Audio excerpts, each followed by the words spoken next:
മുൻ പ്രധാനമന്ത്രി അടൽ ബിഹാരി വാജ്പേയിയുടെ 101ാം ജന്മദിനത്തിൽ പ്രധാനമന്ത്രി നരേന്ദ്രമോദി ഡൽഹി സദൈവ് അടലിൽ അദ്ദേഹത്തിന് ആദരവർപ്പിക്കാൻ നിമിഷങ്ങൾക്കകം തന്നെ എത്തിച്ചേരും. നമുക്ക് തത്സമയ ദൃശ്യങ്ങളിലേക്ക് പോകാം. ഒപ്പം എസ് ശ്രീകാന്തും ചേരുന്നുണ്ട്. ശ്രീകാന്ത് പറയും. രോഹിണി, ഇന്ത്യയുടെ മുൻ പ്രധാനമന്ത്രി ബിജെപിയുടെ മുതിർന്ന നേതാവ് അടൽ ബിഹാരി വാജ്പേയിയുടെ ഓർമ്മ ദിനം കൂടിയാണ്. അദ്ദേഹത്തിന്റെ ജന്മദിനം കൂടിയാണ് ഇന്ന്. ജന്മദിനത്തിൽ അദ്ദേഹത്തിന്റെ സ്മൃതി മണ്ഡപത്തിലേക്ക് അല്പസമയത്തിനകം പ്രധാനമന്ത്രി നരേന്ദ്രമോദി എത്തിച്ചേരും. നിലവിൽ ഹർഷവർദ്ധനെ നമുക്ക് ഈ ദൃശ്യങ്ങളിൽ കാണാം. ഷാനവാസ് ഹുസൈൻ അടക്കമുള്ള ആളുകളെ നമുക്ക് ഈ ദൃശ്യങ്ങളിൽ നമുക്ക് കാണാനും സാധിക്കും. സദൈവ് അടലിൽ സദൈവ് അടൽ എന്ന അദ്ദേഹത്തിന്റെ ഓർമ്മകൾ പേറുന്ന മണ്ണിൽ അല്പസമയത്തിനുള്ളിൽ പ്രധാനമന്ത്രി നരേന്ദ്രമോദി എത്തും എന്നുള്ളതാണ് നമുക്ക് മനസ്സിലാക്കാൻ സാധിക്കുന്നത്. വിജയ് ഗോയൽ, JP നദ്ദ ഉൾപ്പെടെയുള്ളവരെയും നമുക്ക് ഈ ദൃശ്യങ്ങളിൽ നമുക്കിപ്പോൾ കാണാൻ സാധിക്കും. സദൈവ് അടലിലേക്ക് ഇനി പ്രധാനമന്ത്രി എത്തുക എന്നുള്ളതാണ്. 101ാം ജന്മദിനമാണ് AB വാജ്പേയിയുടെ 101ാം ജന്മദിനത്തിന്റെ ഭാഗമായാണ് ഇന്നിപ്പോൾ പ്രധാനമന്ത്രി എത്താൻ പോകുന്നത്. അടൽജിയെ കുറിച്ച് പറയുകയാണെങ്കിൽ അദ്ദേഹത്തിന്റെ സംഭാവനകൾ അത് BJP എന്ന രാഷ്ട്രീയ പ്രസ്ഥാനത്തെക്കാൾ കൂടുതൽ ഈ രാജ്യത്ത് ആകമാനം അടൽജിയുടെ സംഭാവനകൾ കണക്കിലെടുക്കുകയാണെങ്കിൽ അത് അദ്വിതീയമാണ് എന്ന് തന്നെ പറയേണ്ടി വരും. കാരണം ഈ ഇന്ത്യ ഒരു ആണവ ശക്തിയായി മാറുന്നത്, ഇന്ത്യ മുൻപ് ഇന്ദിരയുടെ സമയത്തൊക്കെ തന്നെ ആണവ പരീക്ഷണങ്ങളും മറ്റും നടത്തിയിട്ടുണ്ടെങ്കിലും ഇന്ത്യ ഈ ആണവ ശക്തിയായി മാറുന്നതും അത് ഈ രാജ്യത്തോട് ഈ ലോകത്തോട് വിളിച്ചു പറയുന്നതും അതിന് തൊട്ടു പിന്നാലെ വന്ന ഉപരോധത്തെ തന്റെ നയതന്ത്ര ചാതുര്യത്തിൽ അദ്ദേഹം മറികടക്കുന്നതും നമ്മൾ കണ്ടതാണ്. അത് അടൽജിയുടെ മാത്രം പ്രത്യേകതയാണ്. അടൽജിയുടെ ഏറ്റവും വലിയ പ്രധാനപ്പെട്ട ഒരു പ്രത്യേകത എന്നത് അദ്ദേഹത്തിന്റെ പ്രസംഗ ശൈലിയാണ്. വലിയ ജനസാഗരത്തെ അദ്ദേഹം അഭിസംബോധന ചെയ്യുമ്പോൾ അതിൽ കവിതകൾ അദ്ദേഹം പറയാറുണ്ട്, കവിതകൾ ചൊല്ലാറുണ്ട്, കഥകൾ പറയാറുണ്ട്. അങ്ങനെയാണ് അദ്ദേഹത്തിന്റെ പ്രസംഗ ശൈലി. ഇന്നത്തെ രാഷ്ട്രീയ നേതാക്കളെയൊക്കെ പോലെ തന്നെ വലിയ ആവേശം വിതർന്ന പ്രസംഗം, ആ രീതിയിലുള്ള പ്രസംഗ ശൈലി അങ്ങനെ പറയാവുന്നതായിരുന്നില്ല എങ്കിൽ കൂടി അദ്ദേഹത്തിന്റെ ഭാഷാ ശൈലി, അദ്ദേഹത്തിന്റെ ഭാഷാ പ്രയോഗം, അദ്ദേഹത്തിന്റെ പ്രസംഗ ശൈലി അത് എവരെയും ആകർഷിക്കുന്നതായിരുന്നു. ഏറ്റവും പ്രശസ്തമായ അദ്ദേഹത്തിന്റെ ഒരു വാക്കുണ്ട്.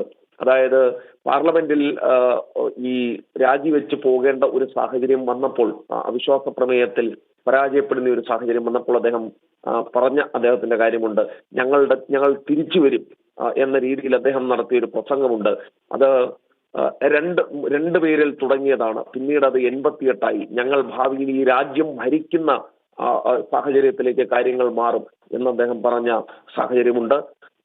അത് നമ്മൾ ഇന്ന് നിന്നുകൊണ്ട് അദ്ദേഹത്തിന്റെ അദ്ദേഹം പറഞ്ഞ സാഹചര്യം നമ്മൾ ഓർക്കുമ്പോൾ അടൽജിയുടെ ദീർഘവീക്ഷണം നമുക്ക് മനസ്സിലാക്കാൻ സാധിക്കും. അല്പസമയത്തിനകം പ്രധാനമന്ത്രി എത്തും.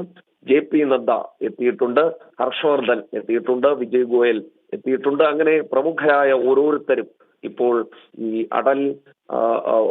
സദൈവ് അടലിലേക്ക്, അദ്ദേഹത്തിന്റെ ഓർമ്മകൾ പേറുന്ന മണ്ണിലേക്ക് എത്തിക്കൊണ്ടിരിക്കുന്നു. അതെ ശ്രീകാന്ത്, അത് മാത്രമല്ല നമുക്കറിയാം അടൽ ബിഹാരി വാജ്പേയി എന്ന നേതാവിനെ നാം ഓർക്കുമ്പോൾ ഇന്ന് അദ്ദേഹത്തിൻ്റെ ജന്മദിനമായ ഇന്ന് രാജ്യം സദ്ഭരണ ദിനമായി കൂടി ആചരിക്കുകയാണ്.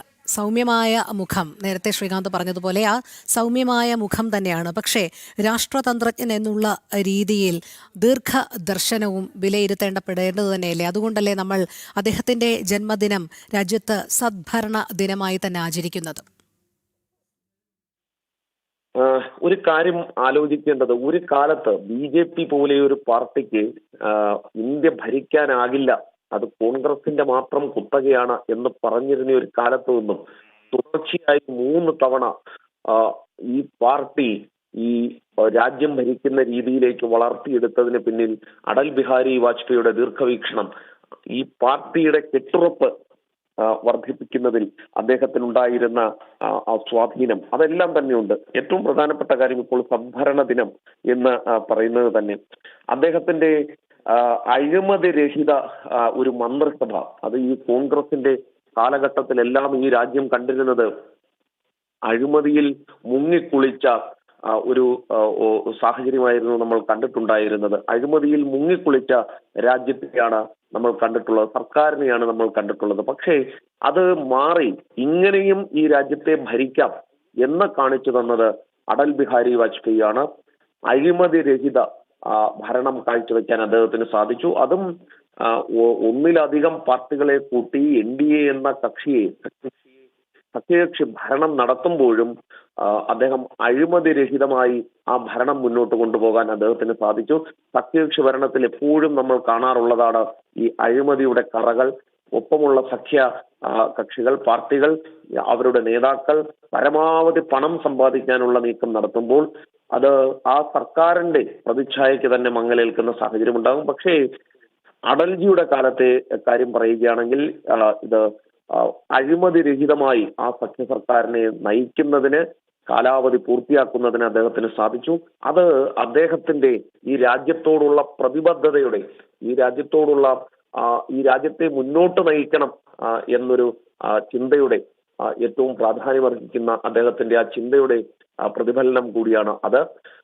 സദ്ഭരണ ദിനമായി എന്തുകൊണ്ടും ആചരിക്കാൻ ഏറ്റവും അനുയോജ്യം അത് അടൽജിയുടെ ജന്മദിനം തന്നെയാണ്. ഇപ്പോൾ നിർമ്മല സീതാരാമൻ എത്തിച്ചേർന്നിട്ടുണ്ട്. ജിതേന്ദ്ര സിംഗ് അവിടേക്ക് എത്തിയ ദൃശ്യങ്ങൾ നമുക്ക് കാണാം. അല്പസമയത്തിനകം പ്രധാനമന്ത്രിയും എത്തും. ശ്രീകാന്ത്, അതോടൊപ്പം ഒരു കാര്യം കൂടി, പ്രധാനമന്ത്രി നരേന്ദ്രമോദി ഡൽഹി സദൈവ് അടലിൽ അദ്ദേഹത്തിന് ആദരവർപ്പിക്കാൻ അല്പ നിമിഷങ്ങൾക്കകം തന്നെ എത്തിച്ചേരുമെന്ന് തന്നെയാണ് മനസ്സിലാക്കാൻ കഴിയുന്നത്. അതോടൊപ്പം ഉത്തർപ്രദേശിലെ ലഖ്നൌവിൽ രാഷ്ട്രപ്രേരണാ സ്ഥൽ ഇന്ന് ഉച്ചയ്ക്ക് 2:30 പ്രധാനമന്ത്രി നരേന്ദ്രമോദി രാഷ്ട്രത്തിന് സമർപ്പിക്കും എന്നും അറിയാൻ കഴിയുന്നുണ്ടല്ലോ. മുൻ പ്രധാനമന്ത്രി അടൽ ബിഹാരി വാജ്പേയിയുടെ ജന്മദിനത്തിന്റെ ആദര സൂചകമായി അതുമായി ബന്ധപ്പെട്ട വിവരങ്ങൾ കൂടി. പ്രധാനമന്ത്രി നരേന്ദ്രമോദി ഉത്തർപ്രദേശിലെ ലഖ്നൌവിൽ എത്തുന്നുണ്ട്.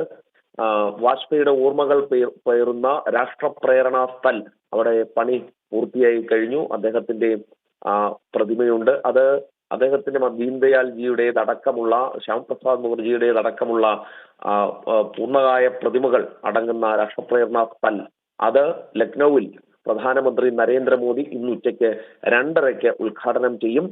അത് ഛത്തീസ്ഗഡിലും അദ്ദേഹത്തിന്റെ പേരിൽ, വാജ്പേയിയുടെ പേരിൽ തൊട്ടടുത്ത ദിവസങ്ങളിലാണ്, കുറച്ചു മുൻപാണ് പ്രധാനമന്ത്രി അദ്ദേഹത്തിന്റെ പൂർണ്ണകായ പ്രതിമ ഉദ്ഘാടനം ചെയ്തത്. ഇതോടൊപ്പം തന്നെ ആന്ധ്രാപ്രദേശിലും അടൽജിയുടെ പേരിൽ സമാനമായ രീതിയിൽ അദ്ദേഹത്തിന്റെ പൂർണ്ണകായ പ്രതിമ സ്ഥാപിച്ച് അദ്ദേഹത്തിന്റെ ഓർമ്മകൾ ഈ രാജ്യമെങ്ങും വ്യാപിപ്പിക്കാൻ ഈ പാർട്ടിയും ഈ സർക്കാരും പ്രതിജ്ഞാബദ്ധമായി തന്നെയുണ്ട്. ഇന്ന് ലഖ്നൌവിൽ പ്രധാനമന്ത്രി എത്തുന്നുണ്ട്. 2:30 രാഷ്ട്രപ്രേരണാ സ്ഥൽ രാജ്യത്തിന് സമർപ്പിക്കും. അതിമനോഹരമായ നിർമ്മിതി എന്ന് വേണമെങ്കിൽ പറയാം. അത് അടൽജിയുടെ ഓർമ്മകൾ പേറുന്ന സ്ഥലം എന്നതിനപ്പുറം ഈ രാഷ്ട്രീയ പ്രവർത്തകർക്ക്, രാഷ്ട്രത്തെ സ്നേഹിക്കുന്ന ആളുകൾക്ക് എത്താൻ, കാണാൻ, പഠിക്കാനുള്ള ഒരു സ്ഥലം കൂടിയായി വേണം അതിനെ കാണാൻ. കാരണം എങ്ങനെ സദ്ഭരണം കാഴ്ചവെക്കാം, എങ്ങനെ അഴിമതിരഹിത ഭരണം കാഴ്ചവെക്കാം, ദേശീയതയോടൊപ്പം ചേർന്ന് എങ്ങനെ മുന്നോട്ട് രാജ്യത്തെ നയിക്കാം എന്ന് പഠിപ്പിച്ച ഒരു മഹാമനീഷിയുടെ ഓർമ്മകൾ ആ സ്ഥലത്ത് അവിടെ എത്തുമ്പോൾ നമുക്ക് അനുഭവിച്ചറിയാനും സാധിക്കും. ഇന്ന് 2:30 പ്രധാനമന്ത്രി അത് രാജ്യത്തിന് സമർപ്പിക്കുന്നത്. ഇപ്പോൾ ഡൽഹിയിൽ സദൈവ് അടലിൽ ഇപ്പോൾ പ്രധാനപ്പെട്ട നേതാക്കൾ ഓരോരുത്തരായി എത്തിച്ചേർന്നുകൊണ്ടിരിക്കുകയാണ്. ശരി ശ്രീകാന്ത്, മുൻ പ്രധാനമന്ത്രി അടൽ ബിഹാരി വാജ്പേയിയുടെ 101ാം ജന്മദിനത്തിൽ പ്രധാനമന്ത്രി നരേന്ദ്രമോദി ഡൽഹി സദൈവ് അടലിൽ അദ്ദേഹത്തിന് ആദരവർപ്പിക്കുന്നതിനായി നിമിഷങ്ങൾക്കകം തന്നെ എത്തിച്ചേരും. മറ്റു പ്രധാന നേതാക്കൾ എല്ലാവരും എത്തിച്ചേർന്നിട്ടുണ്ട്. തത്സമയ ദൃശ്യങ്ങളാണ് നമ്മൾ കണ്ടുകൊണ്ടിരിക്കുന്നത്.